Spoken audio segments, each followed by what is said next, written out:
আসবে। খুব কি খারাপ লাগতেছে নাকি?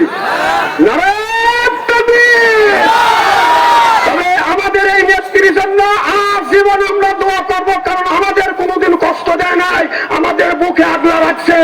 তবে আমি আপনাদের অনুরোধ করি, আপনারা যদি বেগম খালেদা জিয়া অনুসরণ হয়ে থাকেন, আলমদের সাথে সুন্দর ব্যবহার করেন, দুর্ব্যবহার করেন না, বাধ্য পুড়িয়ে দেবে। কিন্তু রাসূল বলেছে আলেমেরা হলো নবীর ওয়ারিস, তার বংশধর, তার দাবিদার। সুবহানাল্লাহ। আল্লাহ যেন আমাদের দেশের শান্তি ফিরে দেয়, সকলে বানাবি। আর কিছু সময় আলোচনা করবো, আপনারা আছেন তো ইনশাল্লাহ? আমি একজন মুসাফির মানুষ, মুসাফিরে দোয়া আল্লাহ কবুল করে।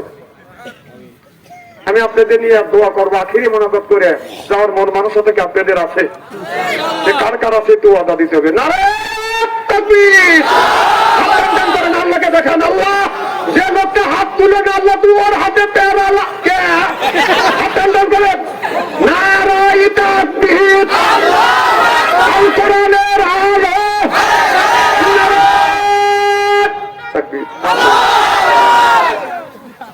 আমার মায়ের আমার কি যেন বলতেছিলাম, মনে আছে?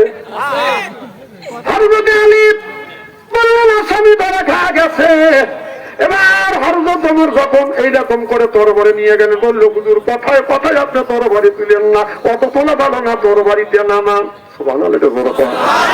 ওমরের মতন অর্ধ পৃথিবীর প্রেসিডেন্ট হাত থেকে তরবারি জমিনেই পড়ে গেল। সুবহানাল্লাহ। হযরত আলী বললেন, মা অর্ধ পৃথিবীর প্রেসিডেন্ট আমি হযরত আলী আমার নাম, আর নবীর এখানে শত শত সাহাবী আছে, এর মধ্যে তুমি কেন মিথ্যা কথা বললা? এবার মেয়েটা দেখে বলে, আমিরুল মুমিনিন খলিফাতুল মুসলিমিন, আমার এই ছেলে যখন সত্য, আর হযরত ওমর যখন রাষ্ট্র ক্ষমতায় আসছে, হযরত ওমর যখন বললেন যুদ্ধের ময়দানে যাওয়া লাগবে, আমার স্বামী যুদ্ধের ময়দানে গেছে সত্য বার্তাকে রাখিয়া, আর আসে নাই। আমার স্বামী সেই যুদ্ধের ময়দানে শহীদ হয়ে গেছে, আর কোনোদিন ফিরে আসে নাই। আমার এই শিশু বাচ্চাকে নিয়ে আমি অন্য স্বামী কবুল করি নাই, যদি কবুল করি অন্য স্বামী ছেলেটাকে ভালোবাসা দিবে কিনে জানি না।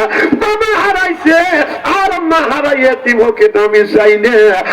হুজুর আমি পরের বাড়ি কাজ করি, যে খাবার গুনি খাই, এই খাবার আমি দুইজন ভাগাভাগি করে খাই। হুজুর এখন ছেলে বড় হয়ে গেছে, একজনের খাবার দুইজন যদি খাই, ছেলেরও পেট ভরে না, আমারও পেট ভরে না। হুজুর আমি যদি খাই, আমার ছেলের পেট ভরে না, ছেলে যদি খাই, আমি মা অনাহারে থাকি।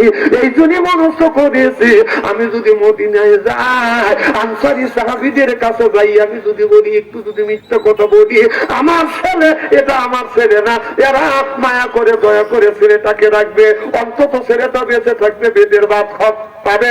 আমি মহিলা মানুষ, আমার ভাগ্যে যা হয় তাই হবে। হুজুর এই জন্য এই জায়গা আসিয়া আমি ছেলেকে আমি অস্বীকার করেছি, এইটা যদি আমি ভুল করে থাকি, মেয়েটা তরবারি তুলিয়া হযরত ওমর বলে, আমিরুল মুমিনিন এই তরবারিতে হাতে নিয়ে আমার গর্দান কেটে ফেলেন, যদি ভুল করে থাকি আপনি আমার গর্দান কাটেন। হযরত ওমর তরবারি নিয়ে মেয়েটার পায়ের নিচে রাখিয়া বলেন, মা আমার আচার আচরণে তুমি যদি ব্যথা পাও, মা তরবারি দিলে তুমি আমার কল্লা কাটে প্রতিশোধ নেও। চিল্লা কন্যার হাওয়া। হযরত ওমর বললেন, মা এইটা তুমি আমার বলো নাই, আমি তোমার খবর নিতে পারি নাই, আমি তুমি অসুবিধায় আছো, বেকাদায় আছো, আমি তোমার খবর নিতে পারি না। ও মা আখিরাতের আদালতে, আল্লাহর আদালতে যদি তুমি মামলা দায়ের করো, যদি তুমি অনাহারে ছিলে, এই কথা আল্লাহর কাছে যদি বলো, আমি জান্নাতে যেতে পারবো না। না রে, আমার ভুল হয়ে গেছে, সময় মতে আমি যাইতে পারি নাই রে মা, মেহেরবানি করে আপনি আমাকে মাফ করে দেন। মেয়েটা বললেন, আমিরুল মুমিনিন আল্লাহ যেন মাফ করে দেয়। আমি মাফ করে দিলাম, আল্লাহ যেন আপনার মাফ করে দেয়। আল্লাহু আকবার।